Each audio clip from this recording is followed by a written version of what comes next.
The letter said she was plain. That's the word she used. Plain. Ordinary. Nothing worth looking twice at. She wrote it 3 times across 6 letters, as if she needed him to understand, to truly, deeply understand, that the woman stepping off that stagecoach would not turn heads. She said she had mousy hair, a forgettable face, and hands made rough by years of scrubbing other people's floors. She said she was grateful. Grateful that a man like Caleb Thornton, a man with 200 acres and a house with rail glass windows, would even consider a woman like her. Caleb liked that. He liked grateful. He'd buried his first wife 14 months ago, and he didn't need beauty. He needed someone steady. Someone who wouldn't ask too many questions about the bruises on his knuckles, or why certain men crossed the street when they saw him coming, or why the locked room at the end of the hallway stayed locked. So when the stagecoach pulled into Stillwater, Arizona territory, on that scorching July afternoon in 1887, Caleb stood at the depot with his hat in his hands and his expectations low. Then the door opened, and the woman who stepped out nearly stopped his heart. She wasn't plain. She wasn't ordinary. She wasn't anything close to forgettable. She was the kind of beautiful that made a man's mouth go dry and his thoughts go dark, the kind of beautiful that carried danger in every curve, in every glance, in every breath. And standing there in the white-hot sun, Caleb Thornton felt something he hadn't felt in years. Fear. Not fear of her, exactly. Fear of himself. Fear of what a woman like that could make a man like him do. Fear of the wanting that had already begun crawling through his chest like a rattlesnake uncoiling from its den. Something was very, very wrong. No woman that beautiful would ever need to answer a mail-order bride advertisement. No woman that beautiful would travel 1,200 miles to marry a stranger in a dust-choked town at the edge of nowhere. Unless she was running from something worse. What would you have done? Would you have sent her back? Or would you have taken her hand, looked into those devastating eyes, and walked straight into whatever hell she was carrying with her? Caleb took her hand. She said her name was Elara Finch. She said it quietly, almost apologetically, as if the name itself was a confession. Her voice was low and steady, the kind of voice that belonged to a woman who had learned a long time ago that speaking softly kept you alive longer than shouting. Caleb loaded her single trunk into the back of his wagon without a word. It was light. Too light. A woman traveling 1,200 miles to start a new life should have more than what fit in a trunk that weighed less than a sack of grain. He noticed, but he didn't ask. Asking questions wasn't something Caleb Thornton did. He collected observations the way other men collected debts, silently, patiently, and with the full intention of using them when the time came. The ride from town to his ranch took 40 minutes. 40 minutes of dust and heat and the rhythmic creaking of the wagon wheels. 40 minutes during which Caleb kept his eyes on the road and fought the almost physical urge to look at her. He lost that fight twice. The first time, she was gazing at the landscape, the endless scrubland, the red rock mesas shimmering in the distance, the sky so blue it looked like it could shatter. Her profile was sharp and clean, like something carved from alabaster. A thin scar traced along her jawline, barely visible, mostly hidden by the way she angled her face. It was the kind of scar a knife left. A small knife, held close. The second time he looked, she was already looking at him. Their eyes met for exactly 2 seconds. In those 2 seconds, Caleb saw intelligence, calculation, and beneath that, buried so deep most men would have missed it entirely, he saw terror. She looked away first. "Your letters were kind," she said. "I meant them to be. You described the ranch, the land, the house. You never described yourself. Didn't see the need. You're younger than I expected." Caleb was 34. His face looked 40. The territory did that to men, aged them like leather left in the sun. His hands were scarred across every knuckle, and his right ear carried a notch where a bullet had clipped it 6 years ago during a disagreement over cattle that had turned into a disagreement over living and dying. And you, he said carefully, are not what I expected either. She stiffened. Just barely. A tightening across her shoulders that lasted half a breath. I told you I was plain. You did. You don't believe me. I believe you wrote what you needed to write to get on that stagecoach. Silence. Long and heavy, filled with the sound of hooves on packed dirt, and the distant cry of a hawk circling something dying in the scrub. Will you send me back? She whispered. Caleb considered the question. He considered the scar on her jaw, the too light trunk, the terror living behind her eyes. He considered the way his pulse quickened when the wind shifted and he caught the scent of her, soap and sage and something underneath that was purely, dangerously female. No, he said. The ranch appeared on the horizon like a small fortress carved out of the desert. A 2-story house built from local stone, a barn, a corral holding 6 horses, and beyond that, 200 acres of land that stretched toward the Dragoon Mountains.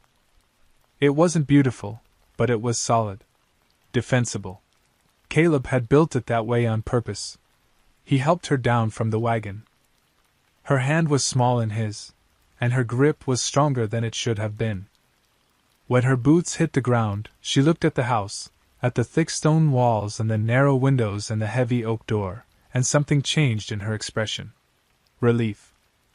Pure, desperate relief, as if she had been drowning and someone had finally thrown her a rope. It looks like a fort, she said. It was designed to be. She turned to him then, and for the first time, she almost smiled. Good. He showed her through the house. The kitchen with its iron stove. The sitting room with a stone fireplace. The bedroom upstairs that would be hers. He would sleep in the room off the kitchen, as he'd explained in his letters. Propriety until the wedding, which Reverend Calloway would perform on Sunday. She asked about the locked door at the end of the upstairs hallway. Storage, he said. She didn't press. And Caleb noted that too. A woman who didn't press about locked doors was either extraordinarily polite, or intimately familiar with the kind of secrets that required locks. That night Caleb sat on the front porch with a glass of whiskey and his Winchester across his knees, watching the darkness beyond the property line. He did this every night. Had done it every night since Margaret died. Some men grieved. Some men guarded what was left. From inside the house, he heard her footsteps. Soft, careful, deliberate. She was walking the rooms. Not exploring, mapping. Learning the layout the way a person learned an escape route. Caleb took a long drink of whiskey and stared into the dark. What had he brought into his house? The wedding was scheduled for Sunday, which gave them 4 days to exist together as strangers sharing a roof. 4 days of careful distance, measured conversations, and the constant, thrumming awareness that filled every room they occupied simultaneously. Elara threw herself into the work of the house with an intensity that bordered on desperation. She scrubbed floors that were already clean. She reorganized the pantry. She cooked meals that were surprisingly sophisticated, roasted chicken with herbs he couldn't name, bread that rose high and golden, a stew that made him close his eyes with the first spoonful. Where did you learn to cook like this? He asked on the second evening. I worked in a hotel kitchen. In San Francisco. San Francisco's a long way from Arizona. That was the idea. On the third morning, Caleb needed to ride into Stillwater for supplies. He asked if she wanted to come. He expected her to say no. She'd barely left the house since arriving, and when she stood near the windows, she stood to the side. Looking out at angles rather than straight on, the way someone stands when they're worried about being seen from outside. But she surprised him. Yes, she said. I'll come. She wore a plain cotton dress the color of dust, and she'd pulled her hair back tight beneath a bonnet that shadowed her face. It was a disguise, Caleb realized. A deliberate attempt to be less visible, less memorable. But it didn't work. Nothing could make that face invisible. Stillwater was a town of 300 souls clinging to existence at the junction of 2 mining roads. It had a general store, a saloon called the Copper Strike, a church, an assayer's office, a barber shop, and a jail that saw more use than any building except the saloon. The sheriff was a man named Dale Whitaker, thick, slow, and dangerously stupid in the way that made him unpredictable, because you could never quite tell which brand of stupidity he'd deploy next. They rode in just before noon. The town was sluggish in the heat, most people pressed against shaded walls or huddled inside buildings. Caleb pulled the wagon up to Morrison's general store and helped Alara down. Inside the store, Agnes Morrison, a widow with a face like cracked leather and eyes that missed nothing, watched Alara the way a hawk watches a mouse. Not with hostility, exactly. With intense, almost predatory curiosity. "So you're the mail-order bride," Agnes said. "I am. You're not what anyone expected." "So I've been told." Agnes looked at Caleb. Something passed between them, a question from her, a warning from him. Agnes had known Caleb for 8 years. She'd known Margaret. She'd seen the bruises Margaret sometimes wore like dark flowers on her arms and face, and she'd said nothing because in Stillwater, saying something about Caleb Thornton was a luxury that could cost you dearly. "Well," Agnes said, turning back to her shelves. "Welcome to Stillwater." They were loading the wagon when the door to the Copper Strike swung open and a man stepped out into the sunlight. He was tall, lean, dressed in black from his hat to his boots, and he wore a silver badge pinned to his vest that identified him as a deputy U.S. Marshal. His name was Ezekiel Brand. He was 38 years old, and he had the cold, patient eyes of a man who hunted people for a living. He stood on the saloon's porch, rolling a cigarette with practiced fingers, and he watched the wagon with the kind of focus that made the air feel heavier. Caleb saw him. His hands tightened on the reins. Alara saw him too. And her reaction was the thing that cracked the careful composure she'd maintained since stepping off that stagecoach. Her face went white. Absolutely, completely white, as if every drop of blood had drained from her body in a single instant. Her hand shot out and gripped Caleb's forearm with a strength that surprised him. "Drive," she whispered. "What?" "Please." "Drive. Now." Caleb drove. He didn't rush. Rushing drew attention, but he kept the horses moving at a steady pace until they cleared the edge of town and the dust swallowed them. They were 2 miles out before she let go of his arm. Her fingers had left marks.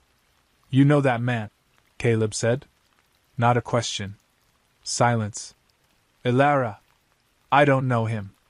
Her voice was thin, strained. "But I know what he is. And I know what men like that want. He's a federal marshal." "Yes." "Are you in trouble with the law?" She turned to face him. And in her eyes he saw not guilt but something infinitely more complex, a mixture of defiance and exhaustion and the desperate, cornered fury of an animal that has been running so long it has forgotten what it feels like to stand still. "I am not a criminal," she said. "But the man who is looking for me, the man who may have sent that marshal, he will tell you I am. He will tell you many things about me, Caleb. And some of them will even be true." The wagon creaked through the silence that followed. "Who is looking for you?" "My husband." The word hit like a bullet. Caleb's jaw tightened. His knuckles went white on the reins. "You're married." "I was. I am. Legally." She swallowed. "He's not a man you leave. He's not a man who lets you leave." "But I left anyway, and I have been running for 7 months. And I am so tired of running that I answered your advertisement, and lied about my face because I thought no one would ever look for a plain woman in a place like this." The ranch came into view ahead. Caleb stared at it, his fortress, his stone walls, his narrow windows. "What's your husband's name?" he asked quietly. "Victor Ashworth." Caleb pulled the reins. The wagon stopped. The horses snorted and stamped in the dust. He knew that name. Everyone west of the Mississippi knew that name. Victor Ashworth, railroad magnate, political kingmaker, one of the wealthiest and most powerful men in California. A man who owned judges the way other men owned horses. A man whose enemies had a peculiar habit of disappearing. "You're telling me," Caleb said slowly, "that you are the wife of Victor Ashworth?" "Yes." "And you came here?" "Yes." Caleb stared at the horizon for a long time. Then he picked up the reins and drove the wagon home. That night, Caleb didn't sit on the porch. He paced the kitchen like a caged animal, his mind working through the implications the way a man works through the chambers of a revolver, one by one, each loaded, each capable of killing him. Victor Ashworth's wife. He had Victor Ashworth's wife sleeping upstairs in his house. A man who could buy armies. A man who could send marshals and bounty hunters and hired killers to the edge of nowhere, and have them tear the territory apart looking for one woman. A man who did not lose what belonged to him. The smart play was obvious. Send her away. Put her on the next stagecoach heading anywhere, south to Tucson, east to El Paso, it didn't matter. Just get her out of his house, off his land, away from the life he built here. The life that depended on no one looking too closely at Caleb Thornton, or the things Caleb Thornton had done before he became a rancher. He poured another whiskey. His third. The amber liquid trembled in the glass, and he realized his hands were shaking. Not from fear. From something worse. Because underneath the calculation, underneath the survival instinct screaming at him to cut her loose, there was the wanting. God help him, the wanting. It had burrowed into him like a splinter under the skin, and every time he looked at her, every time she turned her head and the lamplight caught the architecture of her face, every time her voice dropped to that low, steady register that seemed designed to unravel him, the splinter drove deeper. He wanted her. He wanted her the way a drowning man wants air. And that wanting terrified him because Caleb Thornton knew, better than most men alive, what desire could make a man become. He knew because of Margaret. Margaret, his first wife, who had been sweet and quiet and obedient, who had loved him in the beginning and feared him by the end. Margaret, who had fallen down the stairs one night in November and broken her neck. That was the story. That was what he told the sheriff, what he told the neighbors, what he told himself in the dark hours when the whiskey ran dry and the silence of the house pressed against him like a living thing. It was even mostly true. She had fallen. He just hadn't mentioned the argument that preceded the fall, or the way he'd grabbed her arm at the top of the stairs, or the expression on her face in that final moment, not fear, not anger. But something worse. Disappointment. As if she'd always known it would end this way. Caleb set down the glass. He walked upstairs, past Alara's closed door, past the strip of lamplight glowing beneath it, to the locked room at the end of the hall. He produced a key from his pocket and opened the door. The room was small. It contained a writing desk, a wooden chair, and a trunk. Inside the trunk were the things Margaret had left behind, her letters, her jewelry, a daguerreotype of her family in Pennsylvania, and a leather journal that Caleb had read once and only once. On the night he found it after her funeral. The journal was damning. Page after page in Margaret's careful handwriting, documenting every act of cruelty, every blow, every whispered threat. She had written it as evidence, he realized. Insurance. A record that would speak for her if she could no longer speak for herself. She had hidden it well. Not well enough. He hadn't destroyed it. He didn't know why. Maybe because destroying it felt like killing her a second time. Maybe because some part of him, the part that still remembered being a boy in Ohio who picked wildflowers for his mother, believed he deserved to have the evidence of his sins preserved. A monument to the monster he had become. He closed the trunk, locked the room, stood in the hallway and pressed his forehead against the cool stone wall. From behind Alara's door, he heard a sound.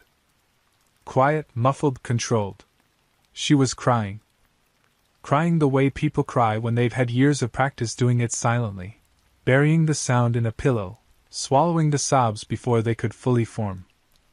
Caleb stood there and listened to a woman cry and felt something shift inside him like tectonic plates grinding against each other far underground. Something that hadn't moved in years. Something that might have been conscience. He went back downstairs. The next morning, he found her in the kitchen at dawn, eyes clear, posture straight, no evidence of the tears. She had made coffee and biscuits, and she set a plate before him with the quiet efficiency of a woman who understood that usefulness was a form of currency. "I'll leave if you want me to," she said. "I won't blame you.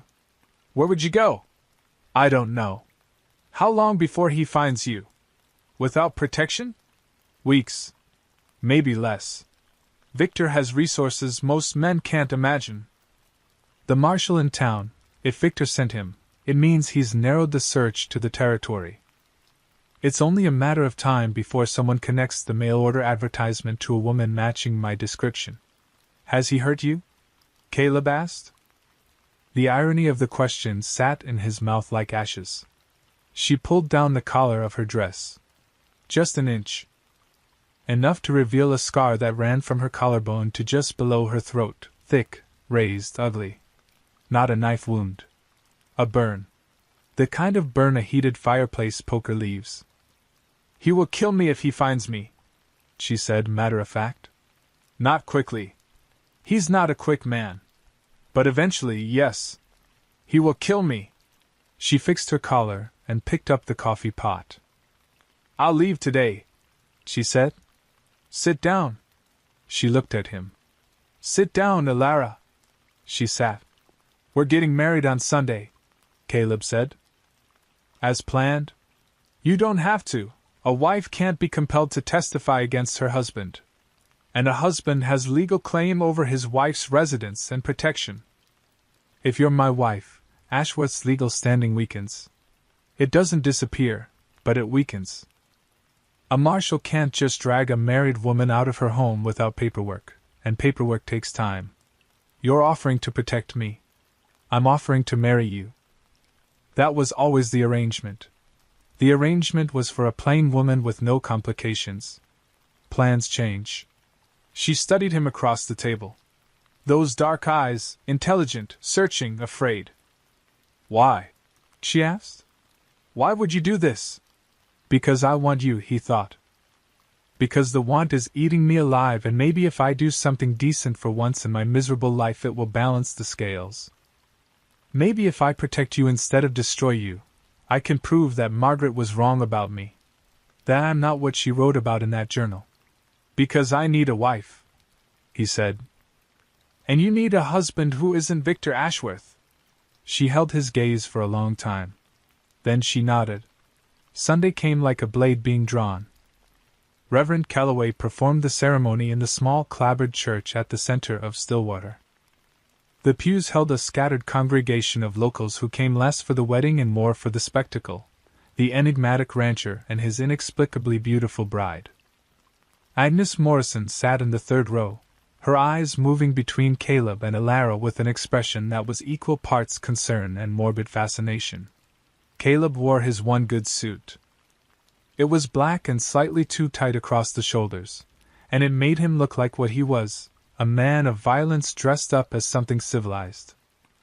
Elara wore a dress the color of cream, borrowed from a trunk Margaret had never unpacked. It fit imperfectly, too loose at the waist, too tight at the bust, but she wore it with a dignity that transformed it. The vows were simple. Standard. Nothing personal, nothing tender. Two strangers entering a legal contract under the watchful eye of God and a dozen curious neighbors. When Calloway said, "You may kiss the bride," Caleb leaned forward and pressed his lips to her forehead, brief, chaste, almost fraternal. But when he pulled back, their eyes met, and the space between them ignited with a heat that had nothing to do with the Arizona sun pouring through the church windows. Her lips parted. His breath caught. For 1 second, the carefully constructed walls between them wavered, and what lurked behind those walls was vast and terrifying and completely mutual. Then the moment passed. They turned to face the congregation. Agnes Morrison's expression had shifted from concern to alarm. The reception, such as it was, took place at the Copper Strike. The owner, a hard-bitten Irishman named Donalfini, had set out glasses of whiskey on the bar. The miners and cowboys and drifters who constituted Stillwater's population raised their glasses and drank and went back to their own miseries. That's when Ezekiel Brand appeared. He came through the saloon doors with the unhurried confidence of a man who had entered 1,000 saloons in 100 towns and had never once been intimidated by what he found inside. His badge caught the light. His eyes found Alara immediately, with the precision of a rifle scope locking onto a target. He walked to the bar. He stood 3 feet from Caleb and ordered a whiskey. "Congratulations," he said. "Thank you. Beautiful bride." "I think so. Brand's my name. Deputy U.S. Marshal out of San Francisco. Long way from San Francisco, Marshal. The work takes me where it takes me." Brand sipped his whiskey. His eyes hadn't left the mirror behind the bar, which gave him a clear reflected view of Alara across the room. "I'm looking for a woman. Disappeared about 7 months ago. Her husband, prominent man, influential, he's concerned for her safety. Believes she may have suffered some manner of mental disturbance. That's so. She's about 5'6". Dark hair. Distinctive features. The kind of woman people remember." Brand turned from the mirror and looked directly at Caleb. The kind of woman who would stand out in a town like this. Caleb met his gaze. He felt the familiar cold settling into his bones, the cold that preceded violence, that had preceded every terrible thing he'd ever done. It was comforting in its way. An old companion. "Can't say I've seen anyone like that, Marshal." "No? Stillwater's not the kind of place that attracts distinctive women." Brand smiled. It was a thin, knowing smile that never reached his eyes. "Your wife seems fairly distinctive, Mr. Thornton. My wife is from Kansas. A preacher's daughter. We corresponded for 6 months before she arrived." "You have the letters?" "I do. Mind if I see them?" "I would, actually. They're private." Brand finished his whiskey. He set the glass down with a soft click that somehow sounded louder than a gunshot. "I'll be in town for a while," he said. "Asking around. If you hear anything, if anyone matching that description passes through, I'd be grateful for word." He produced a card from his vest pocket and laid it on the bar. "The husband's offering a reward. Substantial. $10,000. The number hung in the air like smoke. Around the saloon, conversation had died. Every ear was tuned to the exchange, even if every eye pretended otherwise. $10,000 was a fortune. It was enough to buy a ranch twice the size of Caleb's. It was enough to change a life, and in a town full of desperate men, it was enough to loosen tongues. Brand tipped his hat and walked out. Caleb picked up the card, read it once, and slid it into his pocket. Then he crossed the room to where Alara stood, rigid and pale, near the back wall. "We're leaving," he said quietly. On the ride home, she sat pressed against the far side of the wagon seat, as far from him as physics allowed. Her hands were clasped so tightly in her lap that her knuckles had gone white. "He knows," she said. "He suspects." Knowing and suspecting aren't the same thing. In my experience, the difference is about 3 days. Your husband sent a single marshal. If he knew where you were, he'd have sent an army. Victor doesn't need an army.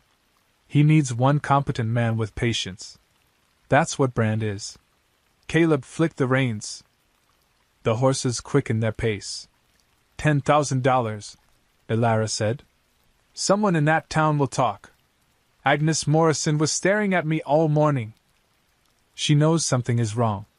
Agnes is careful. Careful people talk when the price is high enough." Caleb looked at her. In the fading light, she seemed almost translucent, a ghost bride riding beside him through the desert. "No one is going to touch you," he said. "You can't promise that." "I'm not promising. I'm stating a fact." She looked at him then, really looked at him, and in her gaze he saw the beginning of something that frightened him more than any marshal or any wealthy husband. Trust. She was starting to trust him. And she had no idea how dangerous that was. The first week of marriage unfolded in a strange choreography of proximity and avoidance. They orbited each other like celestial bodies caught in competing gravitational fields, drawn close, pushed apart, never quite colliding, never quite escaping. Caleb threw himself into ranch work with punishing intensity. He mended fences that didn't need mending. He broke a horse that had already been broken. He dug a new well 50 yards from the perfectly functional old one, driving the shovel into the earth with the fury of a man trying to bury something that couldn't be buried. The wanting was getting worse. Every evening, she cooked dinner and they ate together at the kitchen table, and the domesticity of it was almost unbearable. The way she tucked her hair behind her ear when she leaned over the stove. The way she hummed, unconsciously, faintly, while she worked. The way she said his name, Caleb, with an intimacy that felt like fingers trailing down his spine. He began drinking more. Not enough to lose control. Caleb Thornton never lost control. He took control, that was the problem, but enough to dull the edges. To soften the razor-sharp awareness of her presence that cut him every time she walked into a room. On the 5th night she found him on the porch with the bottle half empty, and the Winchester across his knees. "Are you watching for him?" she asked. "For Brand? I watch every night. Have for years." She sat down in the chair beside him. The night was vast and star-filled, the kind of night that made the desert feel like an ocean of darkness with their porch light the only ship. "What happened to your first wife?" she asked. The question landed like a stone dropped into still water. Ripples spreading outward, disturbing everything. "She died," Caleb said. "How?" "She fell." The word sat between them. Fell. Such a small word for such an enormous lie. Or not a lie exactly, a truth stripped of its context, a skeleton of fact with all the flesh of culpability removed. "Were you happy?" "Together?" "In the beginning." "What changed?" Caleb lifted the bottle. Drank. "Set it down." "I did." She was quiet for a long time. The stars wheeled overhead. A coyote called from somewhere in the darkness, and another answered, and the two voices wove together into a sound that was ancient and lonely and wild. "Victor was charming when I met him," Ilara said. "Magnetic. He made you feel like the only person in the world." I was 20 years old and working as a seamstress, and he walked into the shop and looked at me as if I were the answer to a question he'd been asking his whole life. She paused. "The first time he hit me was 3 months after the wedding," he cried afterward. "He was so sorry. He bought me a diamond necklace, and we went to the opera, and he held my hand in the dark theater, and I told myself it was an aberration. A moment of weakness." Caleb's grip tightened on the rifle. "It wasn't an aberration," she continued. "It was a preview. Over the next 4 years, it escalated. The hitting became beating. The beating became burning. The burning became other things. Things I won't describe because the words for them don't exist in polite conversation, and I have decided, since leaving San Francisco, that I will be a polite woman. I will speak gently and move quietly and cook good meals and tend a clean house, and I will bury everything that happened to me so deep that it becomes geological. Layers of rock pressing down on what used to be a living thing." She turned to look at him.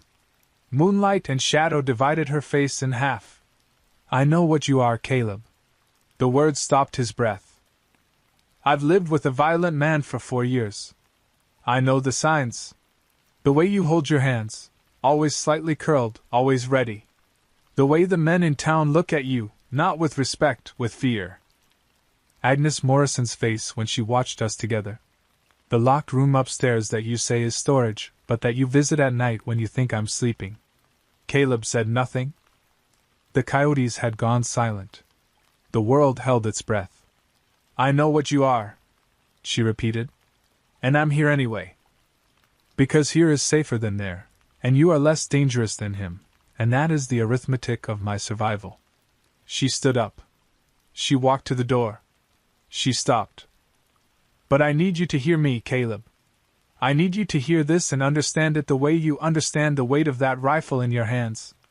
If you ever raise a hand to me, ever, I will kill you. I won't run. I won't cry. I won't fall down any stairs.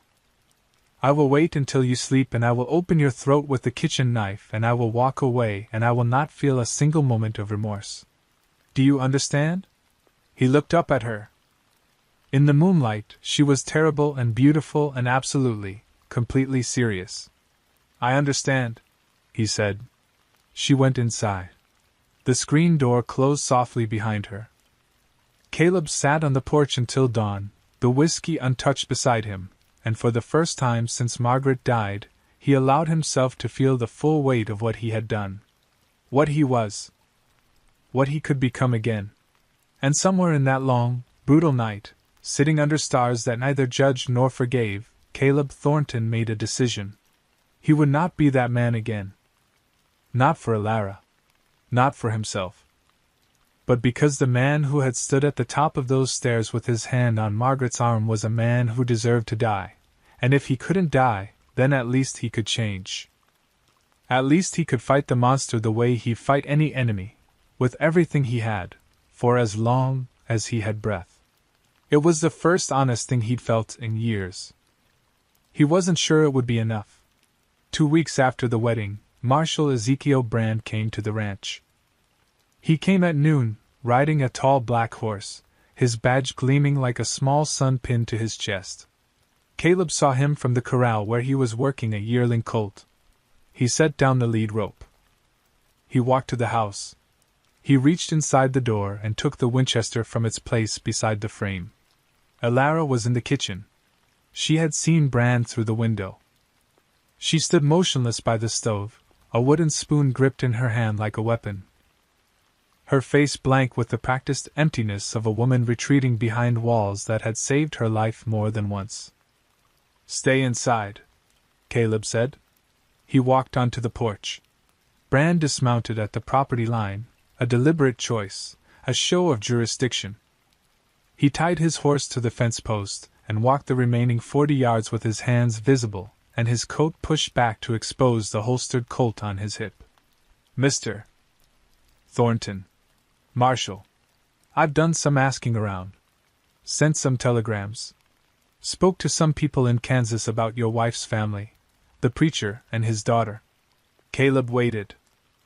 "There's no preacher in Lawrence, Kansas, with the last name Finch.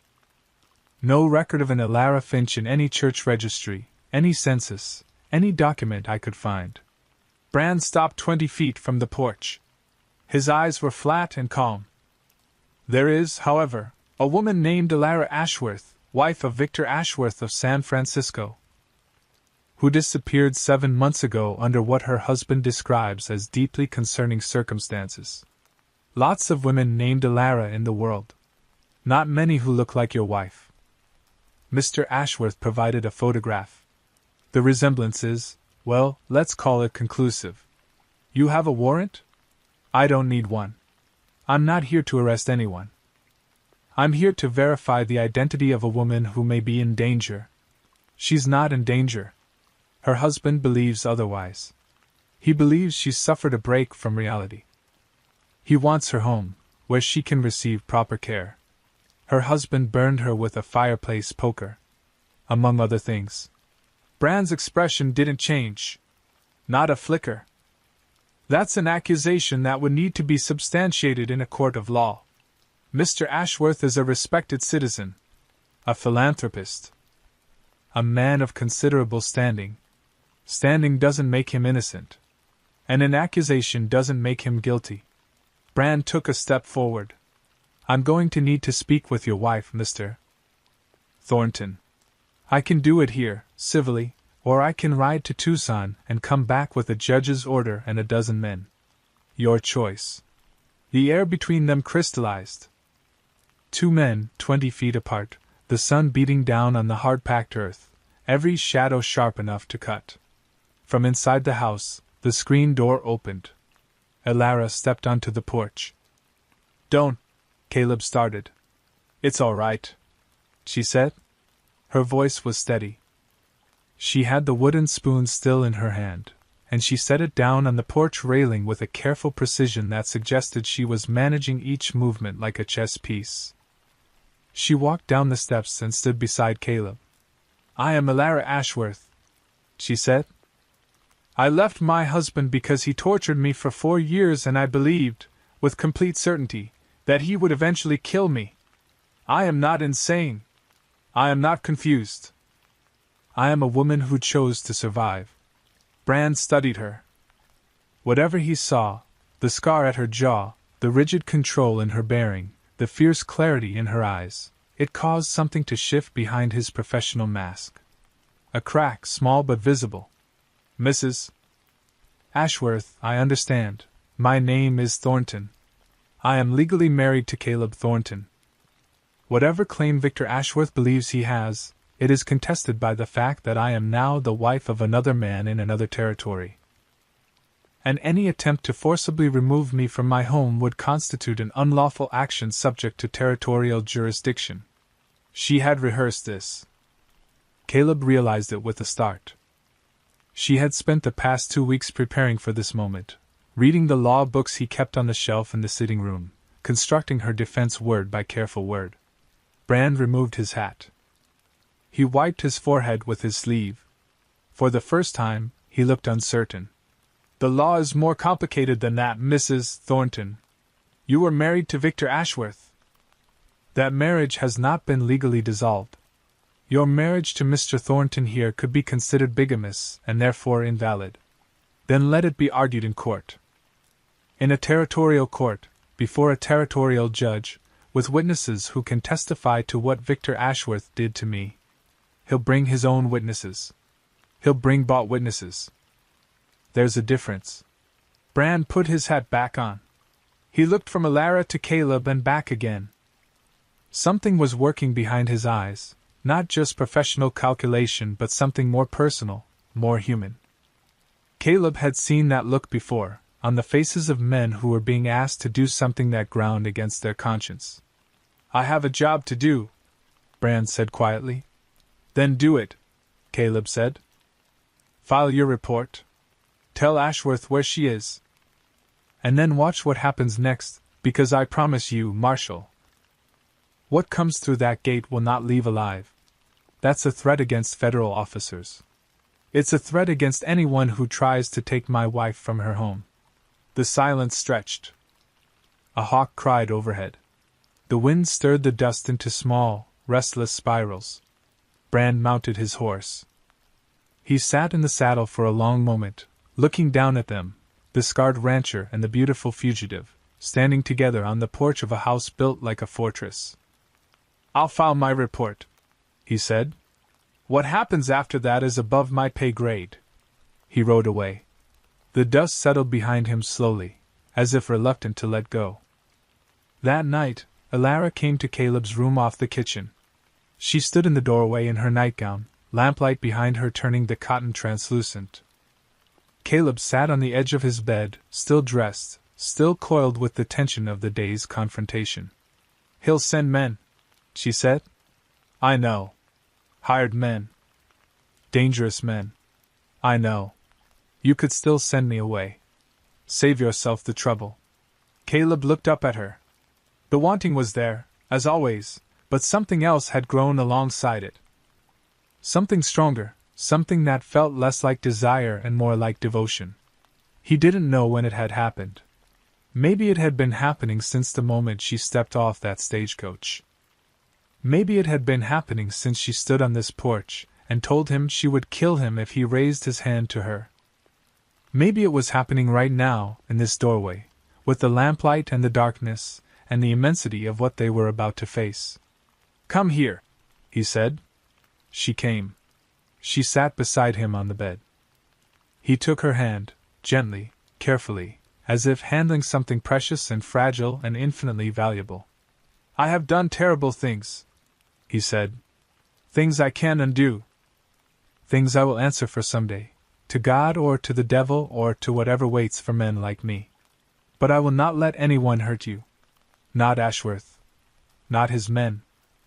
Not anyone on this earth. She leaned into him.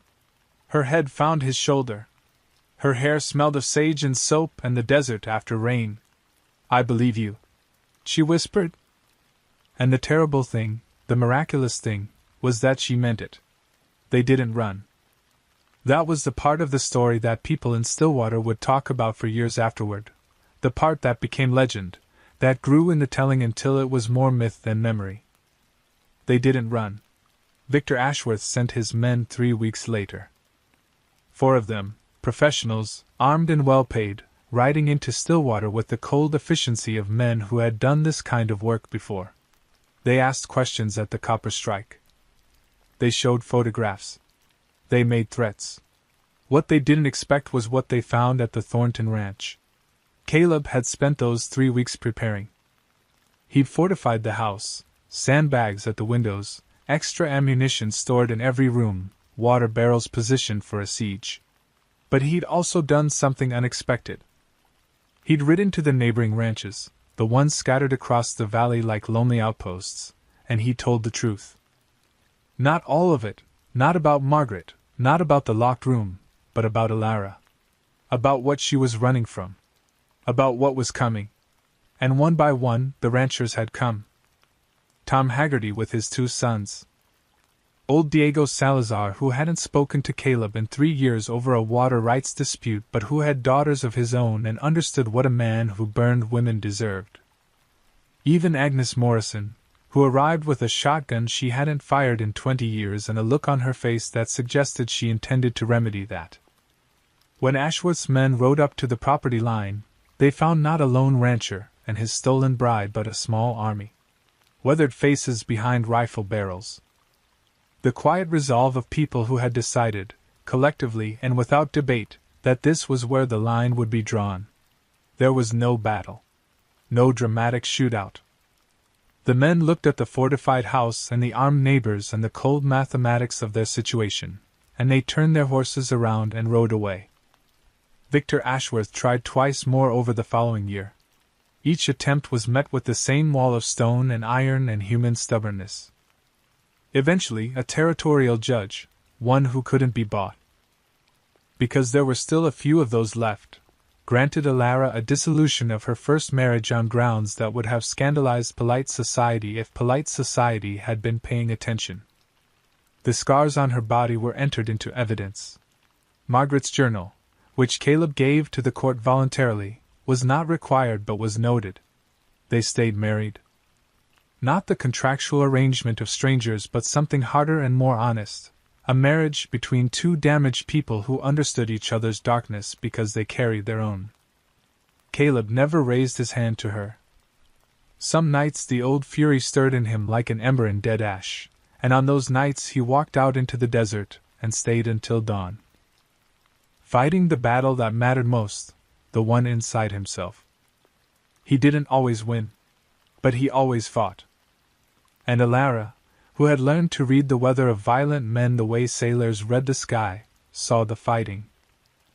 And it was the fighting itself, not the victory but the refusal to stop trying, that earned something more than her trust. It earned her love. Cautious, clear-eyed, unromantic love, the kind that doesn't ignore the monster but stands beside the man wrestling it. Years later, a traveler passing through Stillwater asked Agnes Morrison about the Thorntons. Agnes looked out the window toward the distant ranch, the stone house, the green fields Caleb had coaxed from the desert, the 2 children playing in the yard. He was not a good man, Agnes said. But he became one. And she was not a woman who needed saving. She needed a place to stand. He gave her that. Agnes paused, considering. Whether that redeems him for the things he did before, well, that's between him and the Almighty. I just sell flour. The traveler wrote it down. But he couldn't capture what Agnes didn't say, what no words could quite contain. That redemption isn't a destination. It's a direction. A road walked in dust and silence, with no guarantee of arrival, only the grinding, daily choice to keep walking. Caleb Thornton walked that road every day for the rest of his life. Some days he could almost see the end of it. He never expected a plain bride.